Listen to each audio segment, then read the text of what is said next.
আচ্ছা, এই ভিডিওটিও investing purpose এবং অবশ্যই লং টার্ম ইনভেস্টরদের জন্য। তো এই ভিডিওতে ৩ টি কেমিক্যাল সেক্টরের স্টক নিয়ে আলোচনা করা হবে। যে ৩ টি স্টকই কিন্তু বলতে গেলে ভরসাযোগ্য স্টক। বিশেষ করে ১ম ২ টি যে স্টক রয়েছে সেগুলো তো কেমিক্যাল সেক্টরের একেবারে ১ম সারির কোম্পানি। আর ৩য় টি একটু বেশি আরকি ছোট ধরনের কোম্পানি, যেটার রিটার্ন পাওয়ার সম্ভাবনা যেমন বেশি তেমনি কিন্তু রিস্কিও থাকবে। তো আপনারা জানেন যে গোটা কেমিক্যাল সেক্টরটাই কিন্তু একটা আ কনসলিডেশন বা কারেকশন ফেজের মধ্য দিয়েই যাচ্ছে। আর আপনারা জানেন যে গোটা সমস্ত সেক্টরই কিন্তু শেয়ার বাজারে একটা সাইকেলের মধ্য দিয়ে চলে।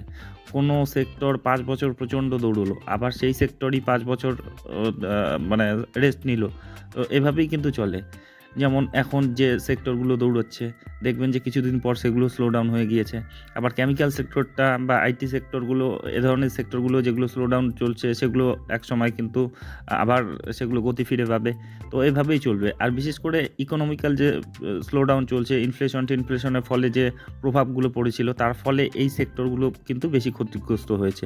আর বিশেষ করে এই ধরনের কোম্পানিগুলো যেগুলোর বিদেশের সঙ্গে ব্যবসা থাকে, আর বিদেশের ইকোনমিক প্রবলেমটা আমাদের ইন্ডিয়ায় যত দ্রুত কভার করা হলো আরকি, কভার হচ্ছে আরকি, সে তেমন কিন্তু সেই বিদেশের অবস্থা কিন্তু আরও বেশি খারাপ ছিল। তার জন্য কিন্তু তাদের যে উম আ আ যে ব্যবসাটা আরকি, বিদেশ থেকে যেটা আরকি তাদের ব্যবসা আসতো সেটা কিন্তু কমে গিয়েছে। এর ফলেই কিন্তু তার প্রভাবটা পড়েছে। আর অ্যাকচুয়ালি এগুলো একসময় কিন্তু প্রচণ্ড রিটার্ন দিয়েছে। ২ বছরের আগে পর্যন্ত যদি আপনি চার্ট দেখেন, তার যে ৫ বছর পর্যন্ত যে ছিল আরকি তাদের যে রিটার্ন, সেটা কিন্তু মাল্টিব্যাগার রিটার্ন ছিল। একটা কেমিক্যাল স্টক ৫০০%, ৭০০%, ৮০০% রিটার্ন দিয়েছিল। তো তারপরে এত বড় রিটার্ন দেওয়ার পর এটা কিন্তু স্বাভাবিক একটা সিচুয়েশন আরকি। যখন এটা কারেকশন বা কনসলিডেশন ফেজের মধ্যে দিয়ে যাচ্ছে। আর ৩ টি স্টেজ থাকবে। সে যত ভালোই স্টক হোক না কেন, সেটা কিন্তু একসময় খুব দৌড়বে। তারপরে খুব দৌড়তে যখন সেটা ওভার ভ্যালুড হয়ে যাবে, তখন সেটা কারেকশনে আসবে। কারেকশনে এসে সেটা ২য় স্টেজ আরকি কারেকশনটা। তারপরে সেটা একটা কনসলিডেশন ফেজের মধ্যে দিয়ে যাবে। এরকম ৩ টি ফেজ কিন্তু থাকেই। তো এক্ষেত্রে কারেকশন এবং কনসলিডেশন ফেজের মধ্য দিয়ে কিন্তু যাচ্ছে এই কোম্পানিগুলো। তো সেই কোম্পানিগুলোর মধ্যে কেমিক্যাল সেক্টরের যে ভরসাযোগ্য কোম্পানিগুলো রয়েছে, যেগুলো আপনার তুলনামূলক রিস্ক কম, আবার রিটার্নও কিন্তু একটা ডিসেন্ট রিটার্ন কিন্তু পাবেন। ভালো রকম রিটার্ন পাওয়া যায়। সেরকম কোম্পানিকে পরিচয় করিয়ে দেওয়া হবে। তো চলে আসি সেই কোম্পানিগুলোর পরিচয়ে। তো ১ম যে কোম্পানিটি রয়েছে সেটা হচ্ছে পিডিলাইট ইন্ডাস্ট্রি। আপনারা জানেন অ্যাডহেসিভ সেক্টরে, কেমিক্যাল সেক্টরে, এরা কেমিক্যাল সেক্টরের মধ্যে অ্যাডহেসিভ সেক্টরে কিন্তু এরা একেবারে বলতে গেলে একেবারে মার্কেট লিডার। এদের যে ব্র্যান্ডগুলো রয়েছে, ব্র্যান্ডগুলো দেখলেই আপনারা বুঝতে পারবেন এরা মনোপলি বিজনেস করে।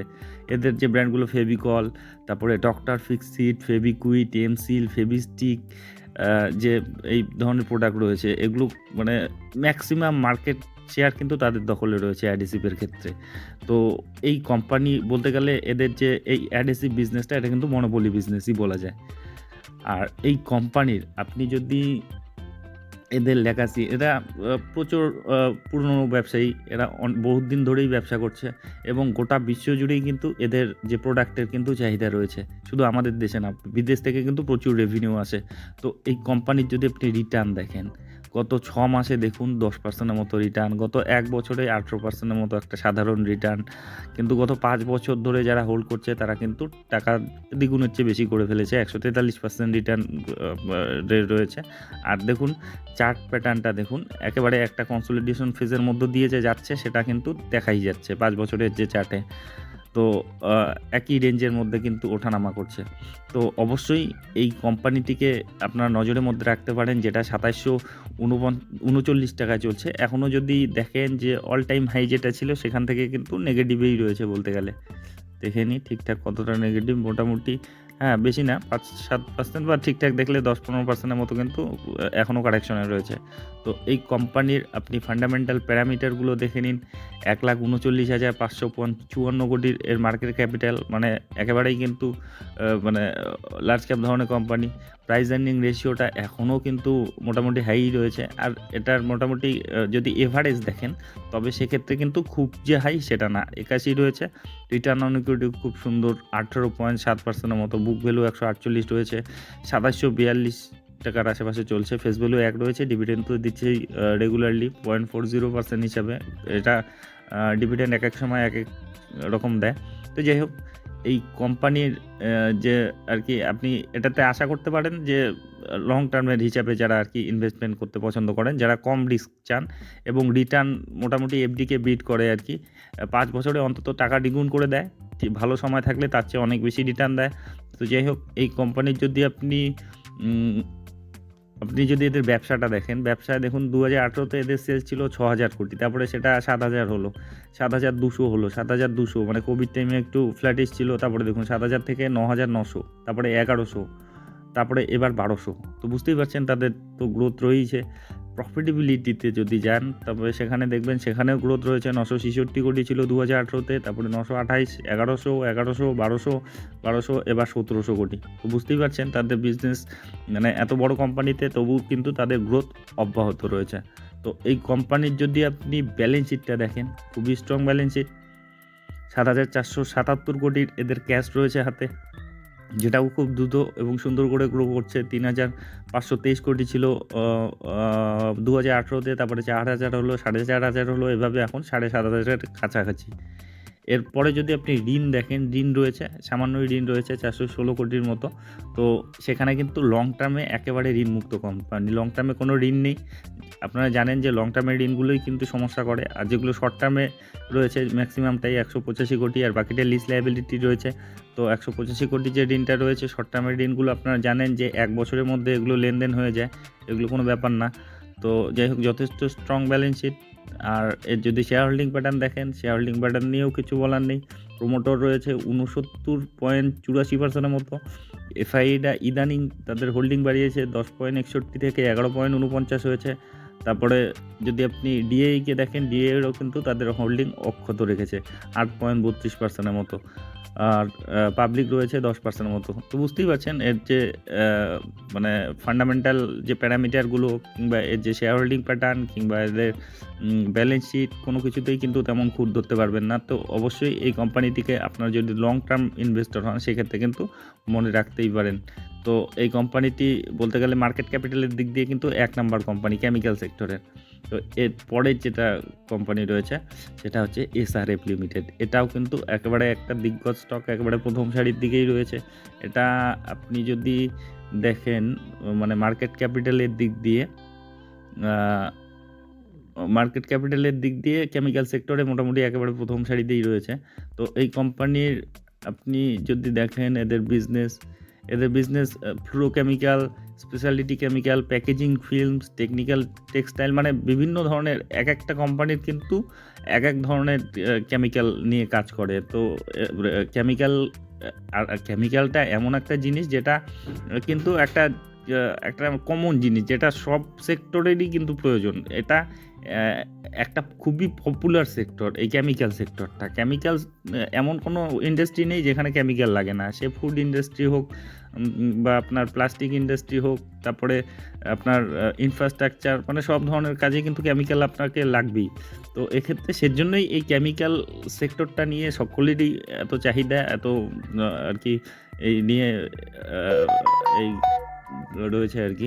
তো এই কোম্পানির যদি আপনি রিটার্ন দেখেন, এই রিটার্ন দেখুন 6 মাসে নাই, কেমন নেগেটিভ রিটার্ন, 1 বছরে মাত্র 5 বছরের মতো রিটার্ন, কিন্তু 5 বছর ধরে যারা হোল্ড করছেন দেখুন এখনও 407% মতো রিটার্নে বসে রয়েছে। এটাই হচ্ছে লং টার্ম ইনভেস্টমেন্টের মজা। তো এখানে যদি দেখেন চার্টটা একেবারেই ফ্ল্যাটিশ, কিন্তু মোটামুটি 2020 পরে আর কি 21-এর পর থেকে কিন্তু যে রেঞ্জের মধ্যে রয়েছে সেই রেঞ্জের মধ্যেই রয়েছে। বড় সড়ো কনসলিডেশন ফেজের মধ্যে দিয়েই রয়েছে। বড় যে কারেকশন এসেছে তা কিন্তু না। অনেক দেখবেন অনেক কোম্পানিতে অনেক বড় কারেকশন এসেছে, এখনও ঠিকঠাক দেখলে মোটামুটি দেখবেন যে 18-20% মতো কারেকশনে রয়েছে, কিন্তু এই কোম্পানিও 9391 টাকায় চলছে।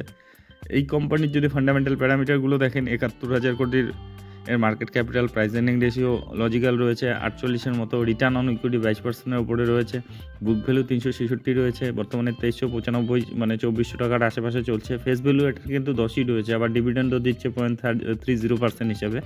এখন আপনি যদি এই কোম্পানির যদি আপনি বিজনেসটা দেখেন, বিজনেসের গ্রোথটা দেখুন 2018-তে এদের 5,500 ছিল সেলস, তারপরে 7,000 হলো, 7,000 হলো, তারপরে 8,000, 12,000, 14,000, এখনও তৃতীয় কোয়ার্টার অবধি 13,000। তো আরও একটি কোয়ার্টার বাকি রয়েছে। তো নিশ্চয়ই এটা আগের বছরের যে তাদের সেলস সেটাকে বিট করবে, যেটা আশা করা যায়। তো দেখুন ইদানিং কিন্তু তাদের যে প্রফিটেবিলিটি আর কি, সেটা একটু ফ্ল্যাটিশ হয়েছে, একটু কমে গিয়েছে। দেখুন ২১৬২ কোটি ছিল আগের বছর মার্চ ২০২৩-এর হিসাবে, এখন পর্যন্ত ১৪৭৬। মানে এটাকে বিট করতে গেলে কিন্তু এবারের কোয়ার্টারে তাদের ভীষণ ভালো রেজাল্ট করতে হবে। তো যাই হোক, এরকম সমস্যা আসেই যে কোনো কোম্পানির ক্ষেত্রে, যেটা বলেছিলাম যে এদের যে প্রোডাকশন কস্টটাও বেড়ে গিয়েছে ইনফ্লেশনের জন্য। তাদের যে প্রোডাকশন কস্ট, যে কাঁচামালের দরকার হয়, তাদের যে মানে সেই ধরনের জিনিসগুলো দাম বেড়ে যাওয়াতে তাদের প্রফিটেবিলিটি কমেছে, তাদের বিদেশ থেকে আসা রেভিনিউ কমেছে। এর ফলে কিন্তু তাদের এই প্রফিটেবিলিটি কিন্তু ঘাটতি খেয়েছে। তো এর যদি ব্যালেন্স শিটটা দেখেন, ব্যালেন্স শিটে ১০,০০০ কোটির এদের রিজার্ভ রয়েছে শক্তপোক্ত। আর ঋণ যদি দেখেন ৪,০০০, প্রায় ৫,০০০ কোটির মতো। তার মধ্যে ২৩০০ কোটি রয়েছে শর্ট টার্মে, লং টার্মে, আর ২৪০০ কোটি রয়েছে শর্ট টার্মে। তো যাই হোক, তার চেয়ে অনেক বেশি তাদের রিজার্ভ রয়েছে। তো যথেষ্ট স্ট্রংই রয়েছে তাদের balance sheet. Share holding pattern দিয়েও কিছু বলার নেই। দেখুন সকলেই ভরে ভরে রয়েছে, ৫০%-এর উপর রয়েছে প্রোমোটর। এফআইআই রয়েছে ১৯.৬০%। ইদানিং এফআইআইরা তাদের হোল্ডিং বাড়িয়েছে, ১৪.৫২ থেকে ১৯.৬০ হয়েছে। ১৪ আর যে ডিআই রয়েছে ১৪.৫১%, আর পাবলিক রয়েছে ১৫%-এর ওপরে রয়েছে। তো ওভারঅল এর যে ফান্ডামেন্টাল প্যারামিটার কিংবা এর যে ডেটাগুলো নিয়েও কিছু বলার নেই। সাময়িকভাবে একটু খারাপ অবস্থায় রয়েছে আর কি, তাদের প্রফিটেবিলিটি একটু কমে গিয়েছে। তো অবশ্যই পরবর্তী যে কোয়ার্টারগুলিতে তাদের ফিনান্সিয়াল রেজাল্ট ট্র্যাক করবেন। তো যাই হোক, এই কোম্পানিটিকে আপনার নজরের মধ্যে রাখতে পারেন। এরপরে আছে যেটা কোম্পানি, সেটা হচ্ছে বিনতি অর্গানিক। এটা তুলনামূলক ছোট কোম্পানি, এর রিটার্নের সম্ভাবনাও বেশি থাকবে, আবার রিস্কও কিন্তু বেশি থাকবে। তো এই কোম্পানিকে যদি দেখেন, এটা কিন্তু তারা যে ধরনের কেমিক্যাল তৈরি করে, সেক্ষেত্রে কিন্তু এটা বলতে গেলে ওয়ার্ল্ডের মধ্যে কিন্তু একটা নামি দামি কোম্পানি। দেখুন, world largest manufacture in IBB and ATBS. Vinati organic limited blends innovation in chemistry. যাই হোক আর কি, এরা যে কেমিক্যালটা তৈরি করে, সেক্ষেত্রে কিন্তু তারা বিশ্বের মধ্যে কিন্তু একটা ভালো জায়গায় রয়েছে, ওয়ার্ল্ড লার্জেস্ট ম্যানুফ্যাকচারার। আর ৩৫টি দেশের সঙ্গে কিন্তু এদের ব্যবসা রয়েছে। দেখুন, যে spanning over 35 countries in the world. তো বুঝতেই পারছেন এদের যে দেখুন, এদের যে প্রোডাক্টগুলো, স্পেশালিটি অ্যারোমেটিক, স্পেশালিটি মনোমার্স, তারপরে ফেনল, তারপরে স্পেশালিটি প্রোডাক্টস, এ ধরনের যে প্রোডাক্টগুলো তাদের রয়েছে। দেখুন ১৪০টির ওপর ক্লায়েন্ট রয়েছে, ৩৫টির ওপর দেশের সঙ্গে তাদের ব্যবসা রয়েছে, ৩ দশকের অভিজ্ঞতা রয়েছে তাদের ব্যবসার, ৮০০-র উপরে এমপ্লয়ি রয়েছে। তো খুবই স্ট্রং এর যে ডেটাগুলো রয়েছে, এদের ওয়েবসাইটে গেলেই আপনারা দেখতে পারবেন। এর যদি আপনি রিটার্ন দেখেন, দেখুন গত ১ বছরে নেগেটিভ রিটার্ন এখনও ১১.৭০%। গত ৫ বছরের হিসাবে দেখলে মোটামুটি ১০০%-এর মতো রিটার্ন দিয়েছে। এখনও অল টাইম হাই থেকে মোটামুটি প্রায় ৩০%-এর ওপর কিন্তু কারেকশন রয়েছে। যেহেতু ছোটো কোম্পানি, এদের কারেকশনও বড় হবে, আবার রিটার্নও কিন্তু সেরকম হবে। তো যাই হোক, এই কোম্পানির যদি আপনি এই কোম্পানির যে ফান্ডামেন্টাল প্যারামিটারগুলো যদি দেখে নেন, ১৬,৮২৬ কোটি, মানে মিড ক্যাপের মতো আর কি কোম্পানি। প্রাইস আর্নিং রেশিও ৪৮ রয়েছে, রিটার্ন অন ইকুইটি ২২%-এর উপরে রয়েছে, বুক ভ্যালু ২২৫ রয়েছে, বর্তমানে ১৬৩৮ টাকায় চলছে, ফেস ভ্যালু একই রয়েছে, ডিভিডেন্ডও দিচ্ছে। এই কোম্পানির যদি আপনি বিজনেসের গ্রোথটা দেখেন, দেখুন ২০১৮-তে ৭৩০ কোটি ছিল, এখন সেটা ১৮৪৫ কোটি। আর ইদানিং সব ক্ষেত্রেই কিন্তু এটাই দেখা যাচ্ছে, একটু কিন্তু তাদের যে সেলস কিন্তু মানে ফ্ল্যাটিশ ভাব আর কি, গ্রো হচ্ছে কিন্তু সেরকম দ্রুত কিন্তু গ্রোথটা কমে গিয়েছে। তো আপনি এদের যদি প্রফিটেবিলিটি দেখেন, ১৪৪ কোটি ছিল ২০১৮-তে, সেটা এখন বাড়তে বাড়তে ৩৪৮ কোটি। তো একটু গ্রোথ যে স্লো ডাউন হয়েছে তাদের ডেটাগুলোতেই বোঝা যায়। ব্যালেন্স শিট যদি দেখেন ২৩০৪ কোটি, আর এটার একটা ভীষণ পজিটিভ দিক রয়েছে, এটা একেবারেই ঋণমুক্ত company. Short term, long term lease লায়াবিলিটির কিচ্ছু নেই, একেবারেই জিরো রয়েছে। এই কোম্পানিটিকে কিন্তু অবশ্যই বিশেষজ্ঞরা কিন্তু এটাকে নিয়ে ভীষণভাবে কিন্তু পজিটিভ রয়েছে। এই কোম্পানির যদি আপনি শেয়ার হোল্ডিং প্যাটার্ন দেখেন, দেখুন ৭৪%-এর উপর রয়েছে তাদের প্রোমোটররাই কিন্তু তাদের হোল্ডিং ছাড়ছে না। আর এফআই রয়েছে ৪.৫%-এর কাছাকাছি, ডিএই রয়েছে 7.5% কাছাকাছি। আর বাকিটা রয়েছে পাবলিক 13.69% মতো। তো এটারও কিন্তু ফান্ডামেন্টাল প্যারামিটার ডেটাগুলো সবগুলোই কিন্তু খুবই শক্তিশালী রয়েছে। তো সেজন্য এই কোম্পানিগুলোকে পরিচয় করিয়ে দেওয়া হলো। এই কোম্পানিগুলোর মধ্যে কিন্তু অবশ্যই মানে যেমন রিস্ক ফ্রি বলতে তো কিছু হয় না, কিন্তু তুলনামূলক কম রিস্কি এবং এদের মধ্যে কিন্তু মানে এদের ব্যবসাটা এতটাই শক্তিশালী যে এই কোম্পানিগুলো ডুবে যাওয়ার সম্ভাবনা কম। এদের কিন্তু গ্রোথও রয়েছে ভালো রকম। তো সেক্ষেত্রে এই কোম্পানিগুলো কিন্তু আপনি যদি লং টার্ম ইনভেস্টমেন্টের কথা ভাবেন, সেক্ষেত্রে কিন্তু বিবেচনা করতেই পারেন। তবে এগুলো অবশ্যই কিন্তু এগুলো কোনো ধরনের রিকমেন্ডেশন না। কারণ শেয়ার বাজারে আমি কোনো বিশেষজ্ঞ নই কিংবা সেবি রেজিস্টার্ড অ্যানালিস্টও নই। আমি যা দেখছি, শিখছি সেগুলোই আপনাদেরকে শেয়ার করছি। আর আপনি যখন ইনভেস্টমেন্ট করতে যাবেন, নিজের থেকে আরও ডিপলি অ্যানালাইসিস করবেন। আপনার যে ফিনান্সিয়াল অ্যাডভাইজার রয়েছে তাদের উপদেশ নেবেন। আর অবশ্যই শেয়ার বাজারে ইনভেস্ট করার আগে কিন্তু রিস্ক ম্যানেজমেন্ট ঠিকঠাক রেখে তবেই কিন্তু ইনভেস্টমেন্টের কথা ভাববেন। তো যাই হোক, ভিডিওটি শেষ পর্যন্ত দেখার জন্য ধন্যবাদ।